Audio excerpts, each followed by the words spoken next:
बच्चे को खूब पढ़ाना। इतना कहते कहते कालू कौआ अपने प्राण त्याग देता है। ये सब क्या हो गया जी? अब मैं आपके बगैर कैसे जीऊंगी? पापा पापा उठो ना पापा, मुझसे बात करो ना। क्या हुआ आपको? सुनहरी मेरी बच्ची, अब तेरे पापा कभी नहीं उठेंगे, वो हमें छोड़कर चले गए। टुनटुनी दहाड़े मारकर रोई जा रही थी, तभी गुस्से में सुंदरी कौवी वहाँ आती है। अरे करमजली, मेरे बेटे को खा गई और अब रोने का नाटक कर रही है। तू मेरे बेटे को खा गई है। तू मनूस है मनूस। जिस दिन तूने इस घर में कदम रखा अपने ससुर को खा गई और अब मेरे बेटे को। तू डायन है डायन, निकल जा मेरे घर से। अरे समधन जी, ये बेचारी कहाँ जाएगी? इसने अपने पति को खो दिया और आप इसे घर से निकाल रही हैं। मैं भी आपके आगे हाथ जोड़ रही हूँ। अब मेरा बेटा नहीं रहा, मैं आपके आगे हाथ जोड़ती हूँ। ले जाइए इसे और इसकी बेटी को, नहीं तो ये डायन एक दिन मुझे भी खा जाएगी। मेरा बेटा मर गया, अब इसका इस घर से कोई नाता नहीं। अभी 2 दिन पहले ही टुनटुनी की माँ उससे मिलने के लिए उसके पास आई थी।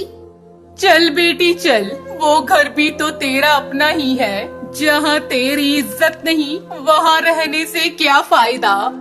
टुनटुनी अपनी बेटी को लेकर अपनी माँ के साथ अपने पिता के घर चली आती है। कुछ दिन बीत जाते हैं। एक दिन टुनटुनी की सहेली बुलबुल उससे मिलने आती है। अरे टुनटुनी, तूने अपनी कैसी हालत बना रखी है? किसी के चले जाने से जिंदगी खत्म नहीं होती, तुझे जीना होगा अपनी बेटी के लिए। मेरी एक बात मान, तुझे पानी पूरी बहुत अच्छी बनाने आती है, तो ऐसा कर, अपनी पानी पूरी को नया रूप दे दे और बेचना शुरू कर। तेरा मन भी लगा रहेगा, फिर 4 पैसे भी घर में आएंगे, जिससे तू अपनी बेटी को किसी अच्छे स्कूल में पढ़ा सकती है।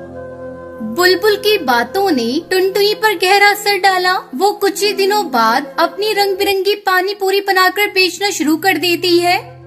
पानी पूरी ले लो, रंगीन पूरी, चटपटी पानी पूरी, खट्टी मीठी पानी पूरी ले लो, पानी पूरी। बहुत ही जल्द टुनटुनी की रंगीन पानी पूरी की डिमांड बढ़ जाती है। टुनटुनी की पानी पूरी की तारीफ जब उसकी सास सुंदरी कौवी को मिलती है तो उसे अपने किए पर पछतावा होता है। वो उसकी माँ के घर जाती है। अरे बहू, मुझे माफ कर दे। मुझे अपनी बेटी की मौत का बहुत बड़ा सदमा लगा था, इसलिए मैंने तुझे मनूस समझा। मुझे अब अपनी गलती का एहसास हो गया है। तू चल मेरी पोती को लेकर, अब से हम सब साथ में रहेंगे। टुनटुनी अपनी सास को माफ कर देती है और उसके साथ अपने पति के घर वापस चली जाती है। इस तरह वो रंगीन पानी पूरी बेचकर खुशी खुशी अपनी बेटी के साथ अपनी जिंदगी बिताने लगती है।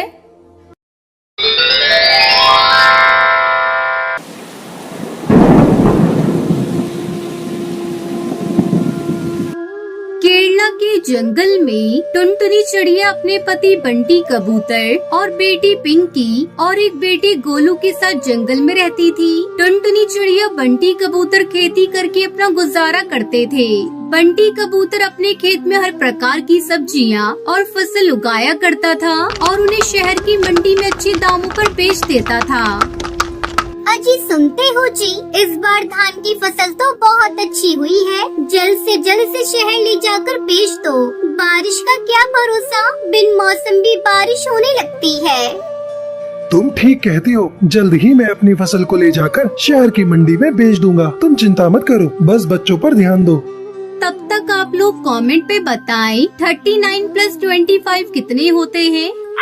और उसका पति धान की फसल काट कर खेत में ही छोड़ देता है और खाली खेत में सब्जियों की बुआई करने लगता है। इसी तरह कुछ दिन गुजर जाते हैं। एक दिन गांव का कालू किसान उनके पास आता है। बंटी, अरे ओ बंटी, कहाँ हो भाई? जल्दी घोंसले से बाहर आओ, मुझे तुमसे जरूरी बात करनी है। क्या बात है कालू भाई, कौन सा जरूरी काम है? बताओ, मैं उसे पूरा करने की कोशिश करूंगा। बंटी भाई, बस आपसे यही कहना था, अपनी फसल के साथ मेरी भी फसल शहर में बेच देना। ठीक है कालू भाई, मैं 1-2 दिन में अपनी फसल बेचने जाऊंगा तो तुम्हारी भी फसल बेच दूंगा।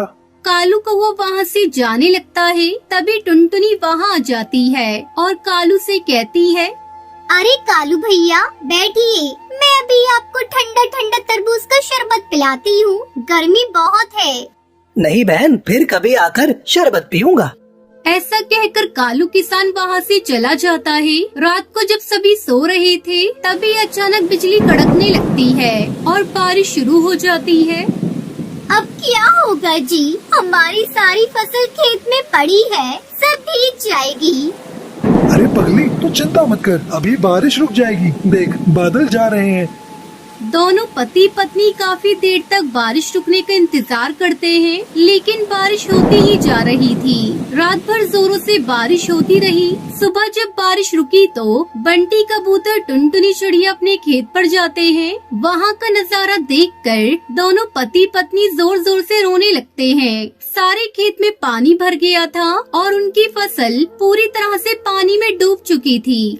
हे भगवान, ये तूने क्या कर डाला, सारी फसल बर्बाद हो गई। पता नहीं हमारी फसल को किसकी नजर लग गई।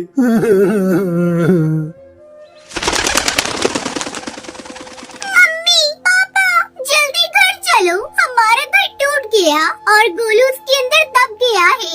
मैं किसी तरह अपने आप को बचा पाई हूँ। भगवान के आगे किसी की नहीं चलती, हम कर भी क्या सकते हैं। चल कर बेटे गोलू को देखते हैं।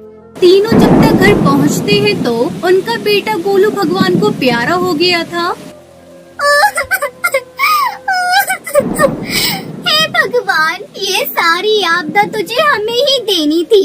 एक तो हमारी सारी फसल तूने खराब कर दी और ऊपर से मेरा बच्चा मुझसे छीन लिया। ऐसा क्यों किया भगवान? मेरा बेटा गोलू।